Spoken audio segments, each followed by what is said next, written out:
Well, that is not the right screen, but we can make it work. What is up, everybody? You know, I always start this show off by showing love to those companies who help make this podcast possible. First is my friends over at Yellow Jacket. I want to start highlighting some of their amazing tools that they have out. I have used every single one of these personally. I have them, and I also will be giving them away soon. This one is going to be the Yellow Jacket Combustion Analyzer, the CA502 and the CA502P. The only difference with that P is the printer. It's an essential tool for assuring the safety, efficiency, and proper operation of heating appliances. With six simultaneous reading displays, the CA502 is among the best in the industry. Compact and lightweight, the analyzer with a magnetic protective holster fits in the palm of your hand. The CO over limit protection provides sensor longevity, and the 7-inch duct probe with an adjustable depth stop allows for easy installation and the use of at any job site. A wireless printer option and YJ combustion app make the Yellow Jacket Combustion Analyzer the simplest combustion analyzer on the market. Guys, this thing is actually very cool. I have used a bunch of them, a bunch of different ones. And this thing for the price, I think, is very awesome. And I think people should check it out if you're in the market. This thing does exactly what you need to do at an affordable cost. This is everything that is going to be included in it. And yeah, I always tell you, I will never force you to go buy something. I just like to bring something up to you guys if you are looking for it. So if you happen to be looking for a combustion analyzer going into this heating season, all I say is when you're looking through, getting ready to spend your hard-earned money, to give my friends over at Yellow Jacket and the CA502P a look. Next is my friends over at CompanyCam. I know a lot of you are not business owners. I always say this, but CompanyCam is amazing. How many of you have went out to a service call and the pictures are all over the place? You can't find the pictures from the last guy. You don't know what the hell he did, even though he's like, oh, well, yeah, you're supposed to put that return in that corner, or the unit's right over there behind that thing. It's complicated and people don't document, or maybe you're the one who took the pictures and you know that you uploaded them into the CRM, but for some reason they're not there. They're gone. They didn't upload, whatever it may be. CompanyCam takes care of that. It makes it so it documents all the pictures from every technician. You know who took the pictures, when they took them, where they took them. You have it time-stamped. It is geotagged. You know exactly where they were in the house when they took the picture. If they were in the backyard, if they were taking a shit, taking a picture of the towel rack, you knew where they took the picture at. You can annotate on the pictures. You can mark them, draw. It gives you every option you could possibly have. And then how you can communicate with the customer is amazing. I haven't seen a CRM that does this yet, but that's because this isn't what they do. This is what CompanyCam does. They are an add-on to almost every CRM out there. I know House Call Pro, which is what we use. You can add it on, which we do, and it's absolutely amazing. When we do estimates, or not even for systems, even for just parts, and we have to send things to customers, we always get praised. They say, man, this looks so professional, just the way you send this across. And they say the famous line that I love hearing customers say, nobody's ever done that before. That's what I want to keep hearing every time I go to my customer's house.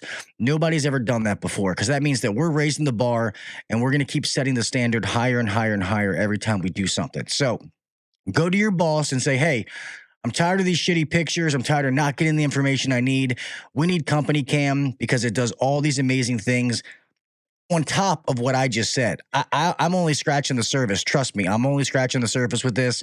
It does so many things for you and your business. Check out CompanyCam. If you go to companycam.com/HVAC Uncensored, you get a free 14-day trial. It scrolls across the screen. If you like that, then you will get 50% off your first 3 months. But yeah, try it for 14 days. If you don't like it, no harm, no foul. You know, I know you will.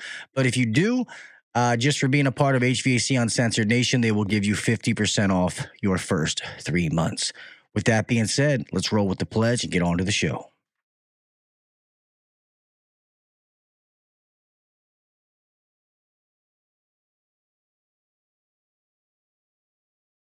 I pledge allegiance to the flag of the United States of America and to the republic for which it stands, one nation under God, indivisible, with liberty and justice for all. God bless the United States, and thank you to all those men and women who defend it.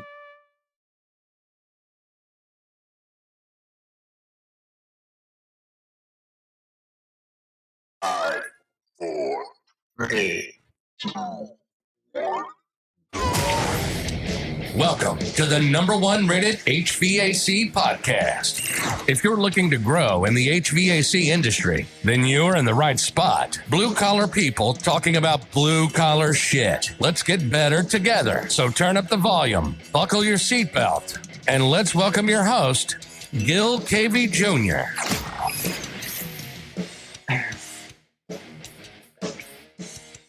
What is up, everybody? Welcome back to HVAC Uncensored. I am your host, Gil KV Jr., and here we are, another Wednesday, another hump day, and once again, another amazing fucking show that I'm happy to do.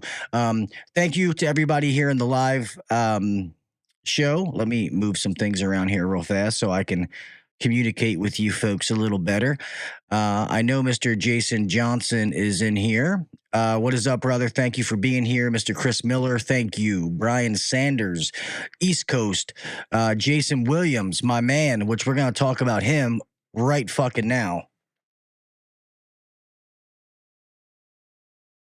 If you guys did not see the signs that he sent me, there's another one. It's out of reach.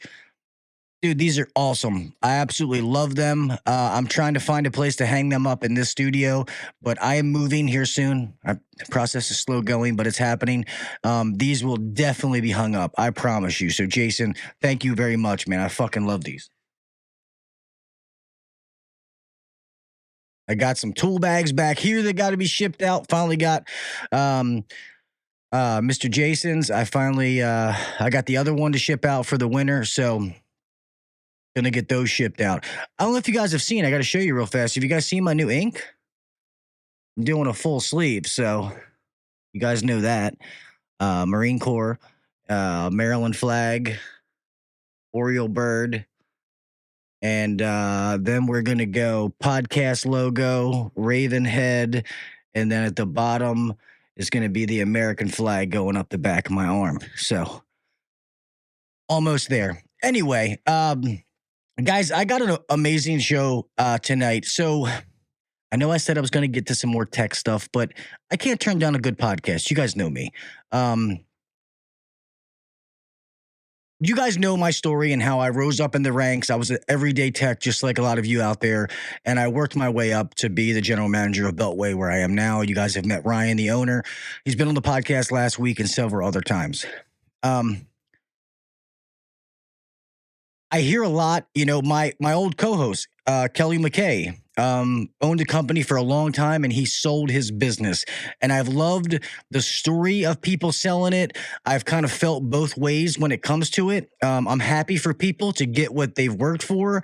And the other side is like, man, people who have worked for that company, maybe they're going to get screwed, blah, blah, blah. I felt both ways. So that's why I love this. Somebody who does this for a living, who is ingrained in the HVAC industry and helps people do this. I would love to hear how this works and hear their story. And I think we have the perfect person tonight. So without further ado, guys, we have Mr. Jon Buehler. He is a broker with the Gateway Business Advisors. If you guys can help me welcome Jon to the podcast. What's up, buddy? Bill. Yeah. Sorry, man. We might have been off there for a little bit. But anyway, thank you for being here, man. I appreciate you coming and taking the time to be on. If you want to take a second and let everybody know a little bit about you, man, who you are, what your background is before we dig into this thing. Sure. Thanks for having me on. Excited to be here. First off, I just want to let everybody know I'm an HVAC guy through and through. I started the business in 2007 as a maintenance technician for a service company, and really just started off out in the field running maintenance calls, doing the things that all technicians and didn't intend for this business to be a lifelong choice. But as you know, once you're in this trade, it's like the mob. You can't get out. Once you're in, you're in. And I had a lot of good friends and mentors that were in the business, and really just grew to love it. And from there, became a service technician. Worked my way up from maintenance into service. Started getting more serious about the trade with licensing and NATE certification and things like that. Ran sales, and really just lived in that service truck for a few years. Did on call, so been there, crawled through the attics, took the calls at night, just like the guys that are out there listening. So And know you were what you like, go through. you were like, Yeah, fuck exactly. this. I'm trying to do something else. We all have that thought. It's okay. Sure, sure. But you know what? It's also one of the most satisfying. I tell people all the time, I sell businesses now, but that those times being in a service truck, dealing with homeowners, fixing units, those are some of the best times of my life in the trade. I mean, there's nothing more satisfying than going out there and helping a family out, getting them up and running instantly. It's a great thing. So I had the opportunity to go into distribution sales in 2011 and spent about 10 years as an account manager, and really just did a lot of business development for a manufacturer. Worked for Carrier Enterprise and Johnstone Supply, and really just built a lot of relationships with contractors over the years, business owners just like yourself, going in, talking to them, learning about their companies, and really doing a lot of business development and bringing out the latest and greatest things that are on the market and trying to help them grow their business, right? And from there, I went into working for the manufacturer for a few years. Worked for Carrier, an OEM, as a national job. But just really, once I was in the corporate world, I really loved working with business owners, and that was really the you know something that I missed doing. So I had an opportunity to go into brokerage, which I can talk a little bit more about how that all came about. But that's how I got here today. Left the corporate world and became a full-time broker, and now I get to work with business owners all the time. Nice. That's awesome, man. And it's even awesome that you were actually in the field. So, when you come into somebody's business, like you understand a little bit about, maybe not the X's and O's of the business, so to speak, but you understand the HVAC business, what they're trying to do, what the techs do. So that's awesome. Because let's be honest, a lot of these, PE, these private equity firms that are coming in, they don't, and they don't care. They want that money. And I'm not knocking them. I'm just saying that I've heard stories and seen how it works. Um, so I guess tell me a little bit about what gateway business advisors do for companies, and then we'll take the conversation from there, because I think that should go first. Yeah, definitely. So we've been around for 10 years. We're a generalist firm, so we sell multiple types of companies, but I sit on top of an HVAC vertical. So all I do is work with HVAC business owners and clients. And obviously we take businesses to market and sell them, but one of the other things that I like to do with owners is have conversations about business exit planning and what that looks like for them, because it's not something I noticed when I was on the manufacturer side or in distribution. It's just not something that's talked about a lot. There's a lot of things out there on business development, how to improve your margins, how to recruit great teams and employees, but there really wasn't a lot of great information out there on, hey, how to plan your exit and how to maximize your value when you do that.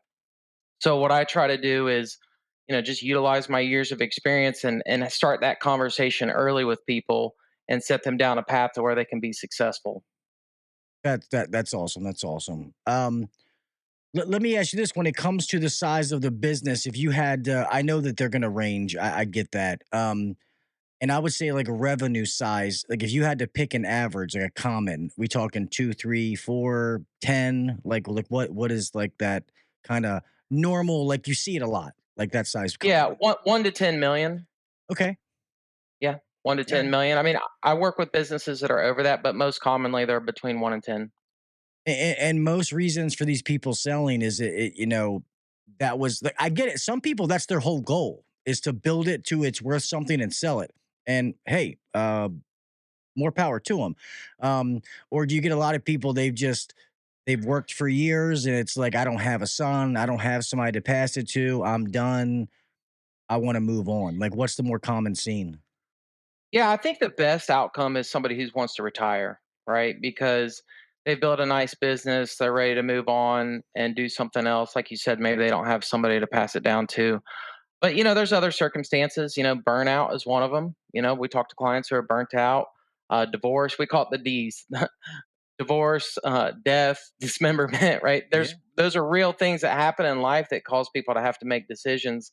And then there's that serial entrepreneur type of client out there too who, they build it with an intention to grow it and sell it down the road. And so that's, I would say, is less common, but you see that more with the private equity buyers that are buying companies. They're buying with an intention to turn them in a few years.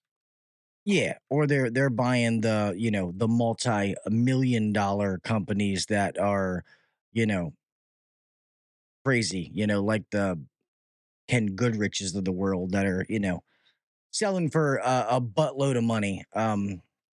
But so I guess like we talked off air, like, and I, anybody in this injury industry who puts in the work, I'm all for getting them their money and getting, if some guy builds a company and puts his life work into it and has nowhere to go and sells it, hey, that's his prerogative. I want him to get every dime of value that it's worth. Especially the business mind that I have. But like I said, the technician side of it, um, that's when I worry about those people that get screwed and get left behind. Like when that works, when you work out a plan, is it like the new people like come in and it's like bonuses are gone. Yep, no more health insurance. You know what I mean? Like that's what I worry because I've heard some horror stories from guys who are like, oh, my company got bought. I loved it here. Now I got to find a new place to work. And I know that that's not, I can't generalize that. There's always different situation. That's why I love having this conversation to somebody who does it. Yeah, no, definitely. It's funny that we hear the same things from owners when they go to sell. You know, what's going to happen to my employees? Am I going to get enough money to where it's worth it? What's the transition going to look like? So they're very common things. As far as the employees are concerned, one thing you have to remember is buyers are one of the things they're buying the value of that company is the employees. So it does them no good to go in and say, "Hey, guess what, guys? Today we're changing everything. We're changing your compensation. We're putting you on call more. We're going to make your life miserable." It really works in the opposite manner from what I found is that when transitions happen, very little change takes place with a lot of buyers for at least 3, 6 months to a year. And depending on what the buyer strategy is, things may not change a lot in general. I mean, we've talked with buyers who really want to go in, and by the way, this can be individual buyers, it can be a private equity company. It really just depends on the culture of who's coming in and what they're trying to accomplish. But somebody who's buying a company that has a long view of it, they really like to come in and partner with the team and find out what's going to work best. How can we, give you additional support, whether that's a new operating platform. Obviously, a lot of people like to use Service Titan, so that's usually a conversation that comes up with a lot of them.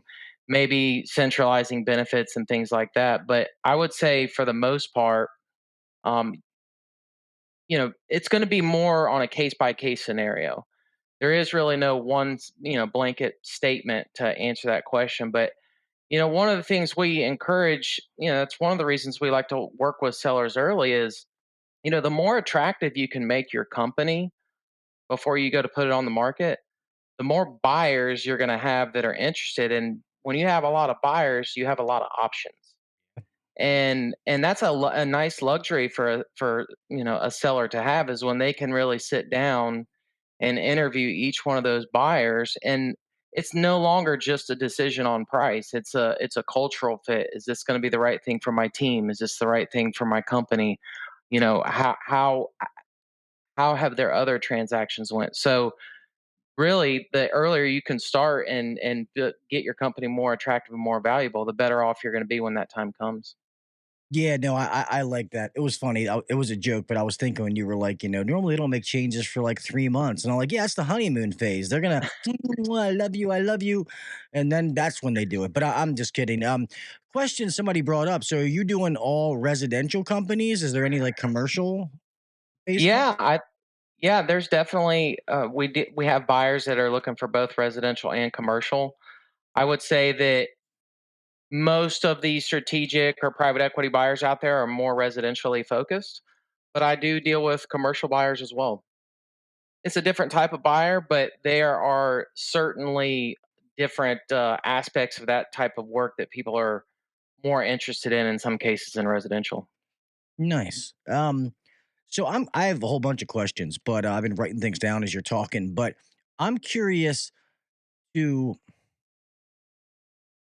So when you say increasing the value, I have always heard that service contracts for residential companies are huge.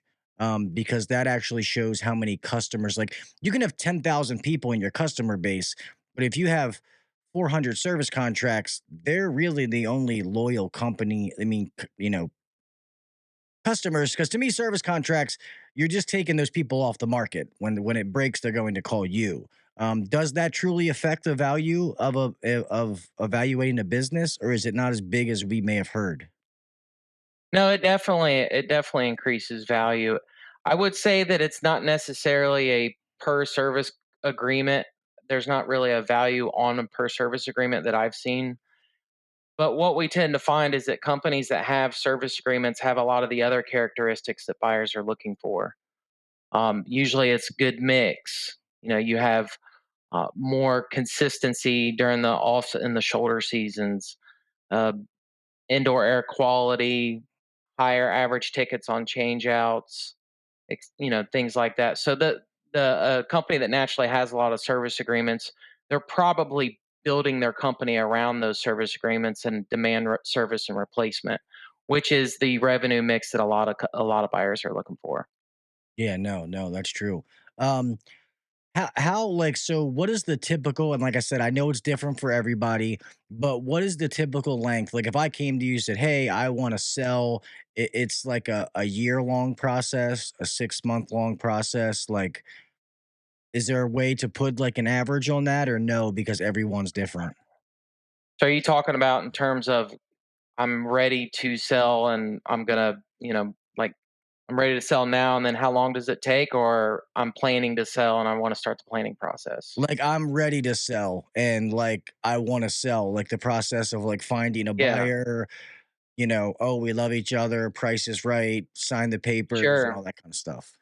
Yeah, I mean, typically we tell everybody a year is the length of an engagement. But the last few companies that we've sold, I mean, 5 or 6 months, it can be done as soon as that, and sometimes even quicker, depending on the characteristics of your business, where you're located, a lot of and how ready you actually are. So do you I've noticed this because me and the owner of Beltway, Ryan, and we're still interested in buying other companies, but we had one local that I won't say the name that we were going to pull the trigger. We made them a very, very good offer. It didn't happen. Um, but some owners, I think, they think their company is worth a lot more than it actually is. Do you find that owners are like, you know, oh, I do 3 million in revenue. I'm going to sell this thing for 4.5 million, I don't know the numbers, but I'm just saying. But they're thinking in their head it's worth a lot more than it actually is. Yeah, I would definitely say that that's something that we run into a lot. We joke and say that we have to tell people sometimes their baby's ugly. That's funny. I like that. Because nobody wants to hear that it's not worth what they think that it's worth, but the reality is that the market sets the price, and based on the characteristics of your business, we can give you a pretty good idea of what it's worth. Now, the nice thing is if you want a certain amount of money for it, and that's your number, we can tell you where you're at and help you reverse engineer to get into that number, and tell you what metrics you need to hit and how much you need to grow your business and how profitable you need to be. But yeah, I would say that's a definitely a common thing, and I think you're wise for looking into acquisitions. I think it's such an overlooked growth strategy for companies out there, and a lot of really successful companies that I've been a part of and known throughout the years, some of the greatest decisions they made were acquisitions. And it doesn't have to be a huge acquisition either, but just always being in that mindset of finding companies, and it's good from a growth and profitability standpoint, but it's also good from an enterprise value standpoint. And what I mean by that is just using simple math. If your company is, typically they're valued on a multiple of revenue or something like that. If you're buying companies that on a less multiple revenue than what you're worth, you're essentially gaining some equity on those purchases when you buy them. Yeah, Does no, that for make sure. Yeah, I understand that completely. And it's, Yeah. because our thing is, we've kind of been stuck at like that 4 or 5 million in revenue. And um we pulled back a little bit like a year and a half ago. Like we grew by like 240%. And we pulled back a little bit because we wanted to like reassure the foundation, make sure like all those systems and processes were fail proof. That when we grow, the onboarding process, the training process, like it's there that you don't have to change anything. That like that's how we are as far as reverse engineering. Like we want to get to this, reverse engineer it. We need to do this, blah, blah, blah. That's how me and Ryan think. Ryan is very, very good at that. But and I still think we're on pace to grow. I mean, obviously, we're trying to get to 10. That's our next goal. The sooner the better. But it takes time. But we've thought about the whole buying another company, and even absorbing that the customer base, and then you get some good employees, or even in the beginning just keeping it separate and getting them to trim the fat to get the net profit up, and then slowly doing it. I mean, however we decide to do it, I agree. I think that the benefits outweigh the risk, as long as the price is right, obviously. Sure. Yeah. Obviously, you got to be prudent in your buying decision, but also there's some great financing options out there. If you already own your business, you already have the licensing, you can get pretty favorable terms as far as if the business qualifies for financing. There's a lot of good reasons to look at it, not just from a to get more profitable. Something that you mentioned that I think is interesting is growth is going from 5 to 10 million is a big leap. And I think that as operators, sometimes it's easy to see that in the field, right? Like I know how much I'm going to make by adding a truck or two trucks or five trucks or whatever that looks like. I think the harder thing is understanding what is how much do I need to scale my internal team and my internal capacity and my internal processes and procedures and management. And those are definitely, I would say, harder to gauge for a lot of people than the field operations. Yeah, because you always get that, like office versus text and stuff like that. But you need all of that to make that company go round. If somebody's not there answering that phone, then guess what? You don't have that call, that service call, that install to go to. So the outbounding, nowadays you need to be fighting for work this time of year. Outbounding and calling people. Hey, I saw. You know what I mean? Like that kind of stuff. Like it's things have changed, and if you don't evolve with those times, sadly you will fall behind quick, fast, and in a hurry. It's sad how fast you can fall behind. I've seen it happen to friends. I'm like, hey, you're not doing this. They're like, no. I'm like, well, that's part of your problem, man. Like you have to do that. um but I don't know if you can answer this, but one of my moderators in here, Jason Johnson, said, what goes into an evaluation of a company? I don't know if that's like.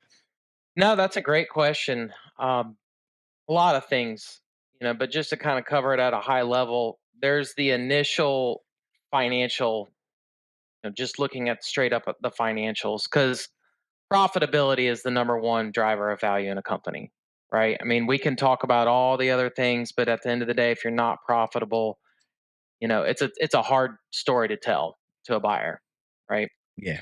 But Not to take you off, but when you said that, so I want to throw off a question because I'll forget if I don't about what you just sure, said. yeah. So for us, I mean, we're getting up into like, 18, 25% net profit because that way we can put money back into the company. It used to be they'd always say you got to be like at least 6 to 8 to have any kind of cash flow. When you're in these companies, like what kind of net profit are you seeing? I'm curious. So we go off of it's funny. There's what the financials show and then what the actual profitability is, right?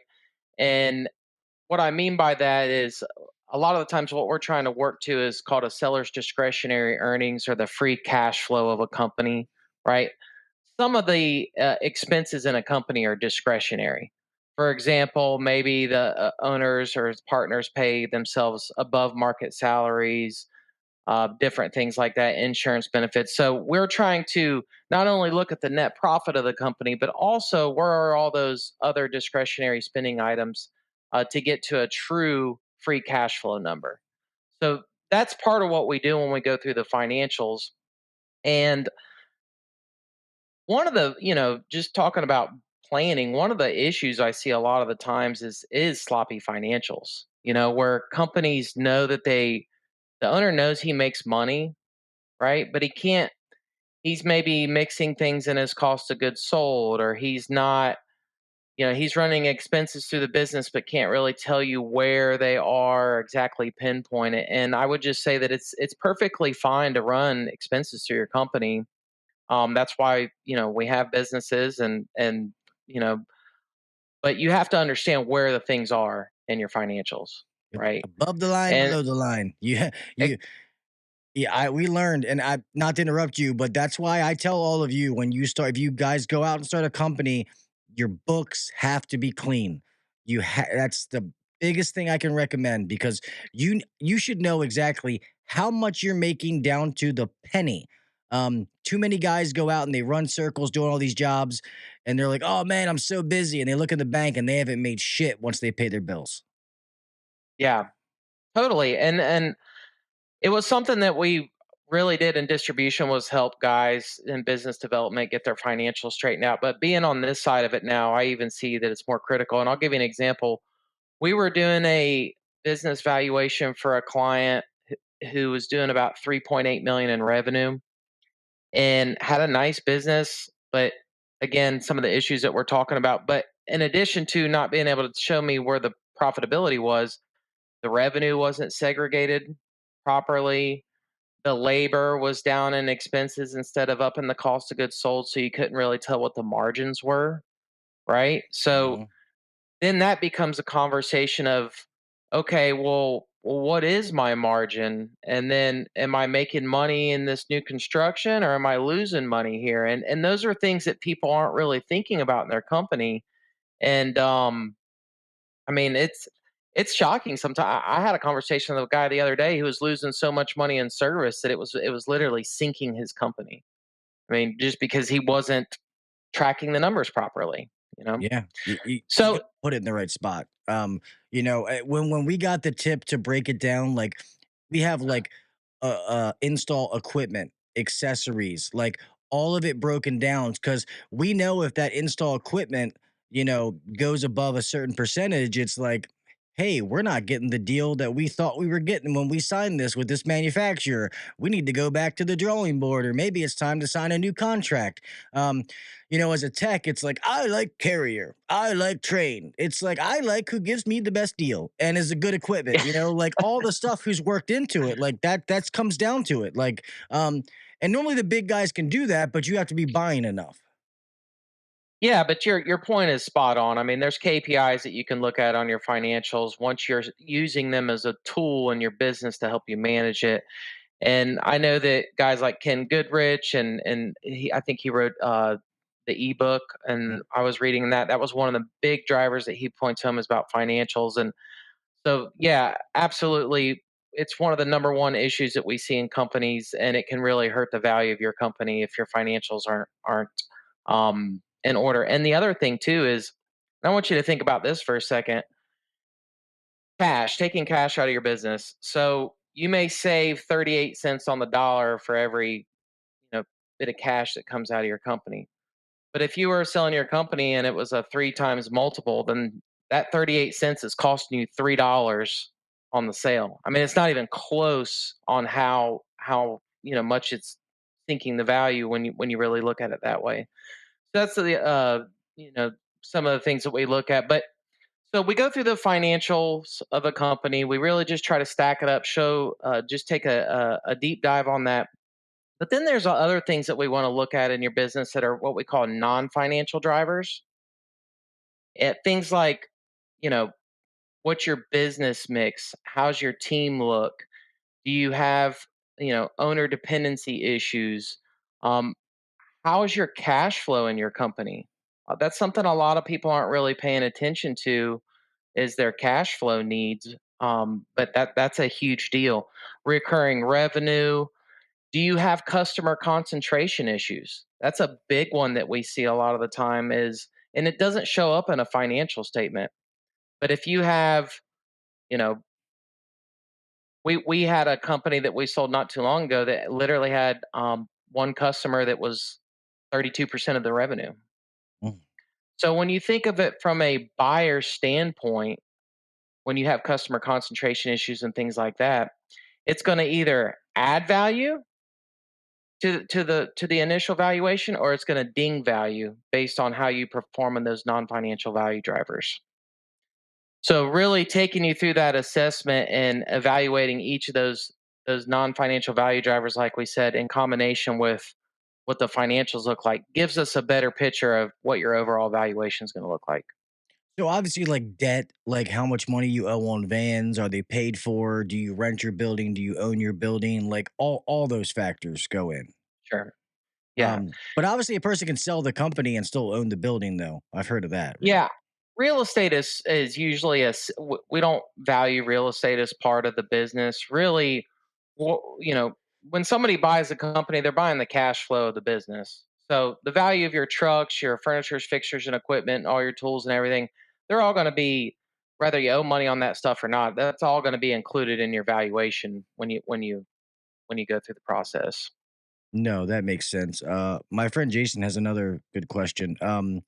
Does John forecast based on the history and revenue of a company? I know corporate time companies do a lot of forecasting. So we can do some forecasting, like on a pro forma basis, is something that we look at with certain clients. It and one of the things I tell companies is, are you forecasting right now? Like, do you sit down once a year and lay out your goals for where you want to what you want to grow to, and do you have something that you're measuring yourself against?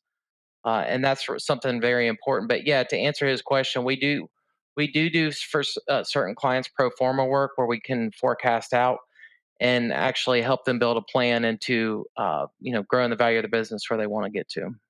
Cool, cool. Yeah, we do that. So um, we do it on a monthly basis and then check it week to week. Because let's be honest, sometimes you may set a goal and you're not going to hit it. So then we have to adjust it, you know, to reality. Like, hey, okay, we're gonna miss this number by 35,000 in revenue. Okay, so realistically, there's this many working days left. This is a possibility. This is real. You have to make those changes, and I've learned that we also look at the numbers on a weekly basis.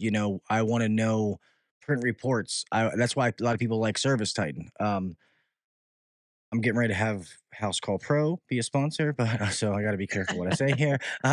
But a lot of those things, like, you need to know, like, your financials, not to go backwards, but you need to know what that stuff is. Like, whether you're making money or you're not, you're pricing too low, whatever it is. Like, you definitely have to know that stuff and having a plan together. Otherwise, you're just throwing shit at the wall and hoping it sticks. I mean, that's really what you're doing. Yeah, And you can't run a successful business that way. yeah. I mean, it really does come down to that. I mean, you can. What we find is that a lot of owners get complacent running their companies, and they make enough money to where they're successful and they're happy, but they really haven't focused on growth in a long time, and the revenues can get a little bit stagnant. So, and that's okay. If you want to run your business that way, there's nothing wrong with that. But you also got to be prepared for maybe some valuation decrease on when a buyer comes to look at your company if it hasn't grown in a long time. Yeah. And I tell people, don't always, for one, I love how you said look at financials because we talked about this a couple podcasts ago. Mr. Tommy Mello was on here from A1 Garage Doors, multiple books. Tommy's Big also, time. yeah, Tommy's amazing. And a lot of people lie, let's be honest, on I got a $25 million company, and then oh, let me see the financials. Like, hey, you're making eight, bro. Like, why can't you just be happy with eight? But once again, it's the profit on how much the company's making. Like, I'm pretty sure when you have prospective buyers coming in, it's how much meat is on the bone or how much possibility there is to make that number go up. Because I rather have a $5 million company that makes 25% net profit and is running like a well-oiled machine than an $8 million company or $10 million company that makes 7%. Sure. There's a lot more work that I'm going to have to do in that place versus this five who's making money. That's going to be a lot easier to scale than that other company. So don't get lost in how much revenue comes in. I feel like too many people get lost in that number, and that's the only number they use to gauge a value of a company. Yeah, I think revenue is definitely the one that people go to the most. And like I said, we try to measure discretionary earnings. So you can run light on your profitability, that's fine. But we have to at least be able to go back and add in the things for the discretionary spending to get you up to something that's going to be attractive. You know what I Oh, mean? so I can But tell yeah, Ryan he can give me a huge raise, and we can just figure that out in the discretionary spending. It's like, but like things like new construction, those are great revenue drivers, right? I mean, and new construction can do some good things for companies as far as, you can usually get good pricing on your materials, keeps guys busy a lot. But when it becomes an overwhelming percentage of your business, it can start to hurt the value of it. Um, a lot of the buyers out there are averse to new construction, because it's cyclical with the markets to some mhm, degree. Every situation is a little bit different, but we find that most people are looking for service revenue, whether that be commercial or residential. They want to see consistent cash flow in a company. It's not to say that you can't run a great business and it mostly be new construction. We've sold them before, but they're not as attractive, unfortunately, as some of the other ones. And revenue, to your point, in new construction, we see high revenue companies sometimes that aren't making very much money, and that can be tough. Um, when you go to sell it. yeah, I agree. New construction is good if it's a small percentage and you can survive without it. I saw a lot of people living good with boats and beach houses and wife drives and Escalades back in '08, '09, and then they were divorced and no beach house, because they were so heavily involved in it, and it sucked because I saw a lot of really good people go through hard times. Jokes aside, so Yeah, for uh, sure. I agree that that's gotta be, you can make a good bit of money, but it that can't be all your business is based on, or you're totally leveraged. Yeah, definitely. And that's one of the things that we try to go through with somebody and start the process early of talking with an advisor, because then you can really start to look at your company as far as what it's going to look like in the eyes of a buyer. And then you can course correct depending on how much time you have. But oftentimes it's difficult if a health crisis comes up or some sort of life event, all of a sudden you have to get out or make a decision quickly. Oh, I lost you there. Still there, I see you. Okay, sorry. Yeah, no, you're good. uh, but and there's nothing, it's really a difficult conversation when somebody is really at the end of their journey, or they need to make a decision quickly and they haven't done any kind of planning or haven't really thought about it at all, and that they just need to move forward, and it kind of is what it is at that point. We try to help the best that we can. Yeah, we got another um one. He says another question, I mean, I got a percentage in my head. He says, "What is considered a stable growth percentage year after year?" so I would say it depends on the size of the company, but most of the time, we like smaller companies are going to grow faster, right? 20% a year is not unreasonable. And as you get larger, that's gonna shrink down. But I would say if you're, 1 to 5 million, 15 or 20% is not an unreasonable growth goal to set for yourself every year. And then as you get larger, it's going to be smaller, 10 to 15%. But I've seen companies that continue to grow 20, 30% every single year, all the way up until they hit, large numbers as well. So some of that depends on your market, how good your team is, how great you are at taking advantage of the opportunities when they come in, how efficient is your lead and sales system that you have. So a lot of the things I know that you guys cover on this show, but all of that, goes into how much you can grow and how quickly you can grow. Yeah. And just to put that in perspective, the first year that I was here at Beltway, we grew 240%. It was awesome and scared the living shit out of us, because we didn't want to be one of those companies that topples on itself. That's when I made the statement that we um, slowed down, took our foot off the gas, reassured the foundation systems, processes, all that kind of stuff. Um, Found out that some pieces weren't the right pieces to go to the next level. And to be honest, it's the best decision we ever made. So could we be bigger now? Yes, but we'd be so much more susceptible to failure and things falling apart. Whereas now we can grow. We have that stability that if we grow, we know that foundation's rock solid. We're not gonna, we can build a skyscraper and we're good. Um, it stinks because I know we're getting close on time, but so I've been curious.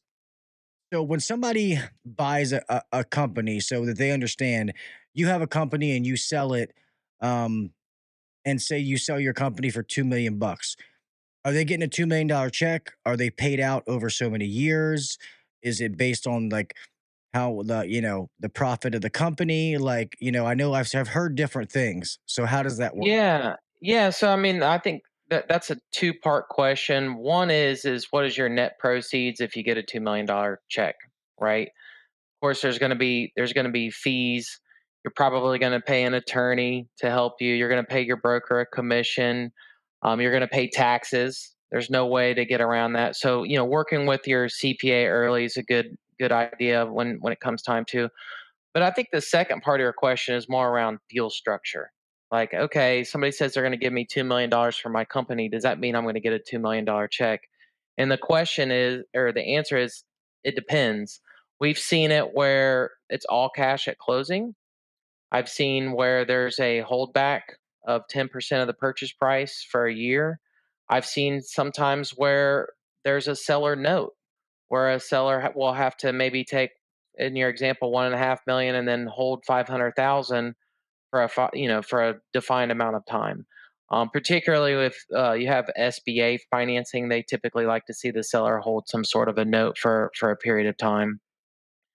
The last one that you had mentioned was earnouts. So earnouts are, I would say, less common in these smaller, what we, $1 to $10 million range of companies. But sometimes you do see things like that are tied to an employment agreement, for example, like, hey, you're going to have to wait to get that extra, 100,000 or whatever, but you're going to have to stay on for a year and complete a 1 year employment agreement. So every deal is structured a little bit differently. And really what you have to look at is, um, the buyer, the way these deals are structured, it's really just to help them mitigate their risk. So the more risk that the transaction carries, the more special, the less likely you are to get all cash at closing. For example, if you know you have three customers that represent 50% of your revenue, well, there may be some sort of longer term buyout on your business predicated on those customers staying for a certain amount of time. Makes So sense. it's just used as a lot of the times deal structures used as a way to mitigate risk for the buyer. So does that answer your question a Yeah, little yeah, bit? Give no, it that some that makes color? that makes perfect sense. And you guys brokering, you do more of the selling, representing the seller, not as much as the buyer, or is it kind of 50-50? Yeah, we primarily work with sellers, but we do also work with buyers too. I have some clients that I've done buy side deals with as well. But yeah, I mean, this conversation that we're talking about today is mainly geared around towards representing sellers. Nice, nice. And then as far, so obviously most of these people buying companies, on the flip side of that is they're, like you said, they're financing, they're going through a bank, but it's almost like buying a house. Is it like um closing costs and you got to have so much, put so much money down?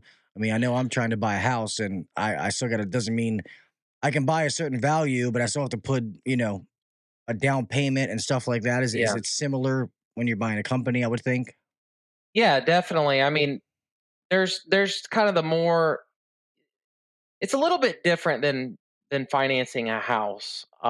It's actually a lot different. So SBA is so SBA is what a lot of private individual buyers will use, or even smaller mid-sized companies use SBA loans to buy other companies. Those loans are all based on the cash flow of the business that you're buying. So depending on how well that company or that opportunity is doing will depend on and the buyer's risk profile, right? Will depend on the cash injection or the different terms that are going to be required to make the deal go. For example, if you're an existing HVAC company, you already have license, you have a team in place, you have all of the things. Your risk profile is a lot lower than a banker who wants to buy an HVAC business that doesn't have a license, right? So a bank is probably not going to be as strict or as stringent on your requirements that they are other people. So buy a risk profile, and then the opportunity itself. Does the business cash flow well? Is it a good business?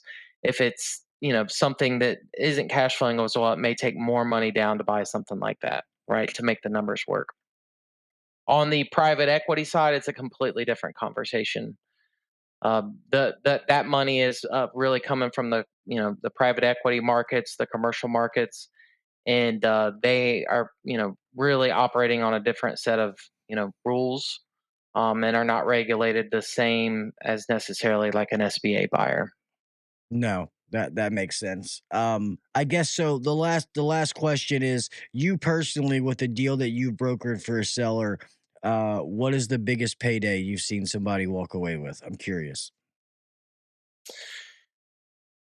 Recently, we had a guy walk with almost 5 million. Awesome. So that was Good for that him. was a nice deal for him. So that was a large one recently. And yeah, I mean, that was a great situation where an individual buyer got to start their entrepreneurial career. A seller got to go into retirement. It was a great win-win scenario for both parties. Um, there was a good cultural fit where the two felt really good about the transaction, and that's always great to see, right? Where somebody's leaving their company into the hands of another aspiring entrepreneur, and it was just a great fit all the way around. Yeah, I actually met a guy that he's really good at getting companies to right around the 3-4 million mark. He said that's my specialty. So he would get a company to 3 or so million, sell it, take some proceeds, start another company, and that's just kind of what he did. I think he also consults now, but he's like, that was just my specialty. And rather than, I had good processes in place to build a company to that point. And he would go to different states and stuff. Um, I think he finally settled down once him and his wife started having kids. But he was like, rather than trying to rack my brain on trying to take it from 3 to 6 to 10, whatever, I just took several companies to 3, and now he's good. I think he consults now, and I'm like, "Huh, that's not a bad idea." Yeah, I mean, so in closing here, I mean, this trade is just such a wonderful trade for so many different reasons, and my path was different than your path, and this gentleman that you just described has another path, and there's so many different ways to be successful in it, and running $3 million companies and making great net profit and having good systems and processes. That's awesome. I mean, I've met business owners that are living very nice lives running $3 million businesses, and good people in place and doing that. So I don't necessarily think everybody needs to aspire to grow a $10 million company or $20 million. I mean, those are the big numbers that we see out there, but you can run a very nice, one and a half $2 million company and live a great life in this business. Mentor a lot of people, develop different types of installers, technicians, and I just think it's such a great trade for so many different reasons. I mean, I know there's plumbing and electrical and everything out there, but I'll take HVAC all day, every day over them. And we're involved with local trade company or trade schools here in town and trying to promote the trades to younger generation, and really would love to see it getting back in the schools. I know that I'm from Ohio, and trade schools were big up there. Your last 2 years of high school going to trade school. That's one of the number one problems I'm hearing right now from a lot of sellers is, if I had more workers, it would be maybe easier to want to stay in a little bit longer. But so we need guys like you, and hearing stories of people out there that are promoting the trades for more people to come into the industry, because it's a great place to be. It's awesome, and I agree with you 100%. And I'm glad you said that. That some people, let's just be satisfied with those 1-2 million, and also don't think because a guy is at 2-3 million that he's there because he can't get bigger. That may be exactly what he wants. He's satisfied. He lives a good life. He doesn't want all the other headaches. Like, it's all about what you want. Yeah, me and Ryan, and knowing Ryan, we want to go bigger, but that's his choice, and that's our choice to do. Who's to say that we'll get there? But we live a good life now. It's just aspirations. Will we get there? I don't know, but I'll fight like hell trying. But and I agree, like, business owner, technician, this trade, you can live a very comfortable life, and it's all about whether you choose to make it a career or it's just a paycheck to you. There's a lot of guys that they're fine. Just they go, they punch the time clock, they work their hours, they go home, they get their paycheck at the end of the week, and that's how they treat it. That's their prerogative. But if you get in this industry as a technician and you really want to be really good at what you do, and take some different pay options and stuff like that, and you bet on yourself, you can make a shit ton of money. This industry has made more closet millionaires than you would realize. There's a lot of millionaires and people making serious dough inside of the trades in general. Totally, totally, and it's a fun trade to be in. I mean, Yeah. great people. Some of the best relationships I have in my life are from this trade. There's so many different directions you can take it. I mean, shoot, I'm a business broker, and I started off as a maintenance tech. I mean, that's Yeah. probably as unconventional as you're going to hear out there. And so yeah, I definitely I love to carry the torch for this industry and just encourage young guys to get into it. Some of my great friends have came that were working lawn care, and now they're making hundreds of thousands of dollars a year running companies, and manufacturers reps, all different kinds of stuff. I mean, we could do a whole segment on all the different people I've met that came into this trade 10 years ago and where they're at today. It would blow your mind. It's awesome that the avenues and doors that open. If you'd asked me 20 years ago if I'd be the general manager of a company right now, I'd have been like, yeah, okay. So I get it, and it's awesome. Like you said, the path that you took, that's awesome. But I've kept you longer than I was supposed to, man. I don't want to keep you any longer. Um, John, thank you so much for coming on, man. This was an awesome conversation. I really enjoyed it talking about this, and about, like you said, a whole nother conversation. Hit me up, man. You're welcome to come back on any time. I'd love to have you. But this was an amazing conversation. Like, I've learned some things that I thought were the case and weren't. So it's good to provide clarity, and we're not just too many people are ignorant nowadays. You just regurgitate bad information. So this is good to actually know exactly how it works. Not to mention, I may reach out because in case we want to try to buy something in Maryland. So if any companies pop up in the Baltimore, DC metro area, let me know. But thank you so Totally. much for coming on, man. I appreciate you, and it was a pleasure to meet you. Yeah. Thanks, Gil. I appreciate you. Um, all right, man. If you want to hang tight, or if you got to go, I'm going to go ahead and start closing this out. Um, if anybody listens to this and you want to get in touch with John, his information is in the show notes. It's down there right now. It'll be in the show notes of the audio podcast as well. That was awesome, man. And I know a lot of you are technicians. Obviously Jen owns a company, her and Val. You're not going to be selling a business anytime soon, but even as a technician, it's good to know this process, because maybe you go in one day and your owner sits you down in a meeting and says, just want to let you guys know I'm selling the company, so that you understand how it works, even from a technician standpoint. And I've never been involved in it with Ryan, tried to buy a company. It didn't work out. We're still looking. So I've learned some things and saw some different things, but I've never actually seen it happen. So this is just amazing information to educate myself to know if that time ever comes. Um, I want to thank everybody for being here live and watching the show. You guys know I always appreciate you. I appreciate my moderators and even the ones that are just here every week. Really appreciate you guys. Miss Jennifer Manzo, I am so sorry to hear that that's happening. I hope Sniper has a beautiful bullet that finds these active shooters' heads because they deserve to die. And I hope that everybody stays safe and nobody else gets hurt. So I hope that that gets wrapped up soon and that all your friends and family are okay. I hate hearing that kind of stuff. Um, but yeah, that's about it. I got some giveaways coming up. I'll get all that stuff. There's just been a lot of things going on, getting my ink, doing some tattoos, trying to find a house. But um, make sure you like me on all the social media sites. It just helps me get out to more people. I do have some things coming. Somebody said last week about a hangout. I am going to start doing a hangout. Uh, I'm not going to say when I plan on doing it because I don't want somebody else to hop in that time slot.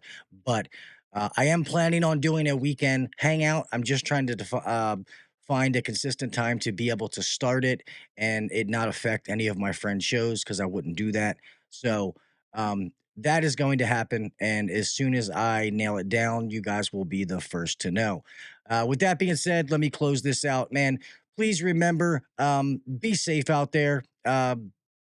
Driving, whatever it is, like I say every week, making sure the breaker's turned off, whatever it may be, just be safe. Like what's going on in Jennifer's town right now, which is so sad. Just be safe, man.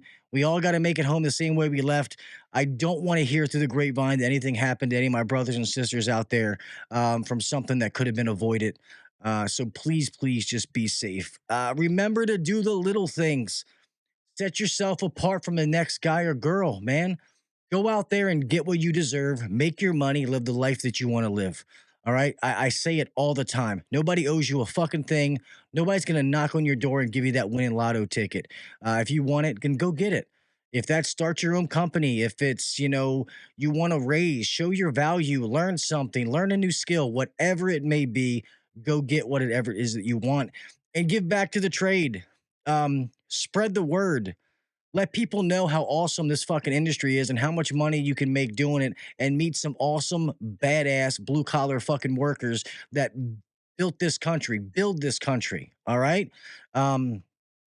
Yeah. With that being said, man, I love you guys. I appreciate each and every one of you. I hope you have a great rest of your week.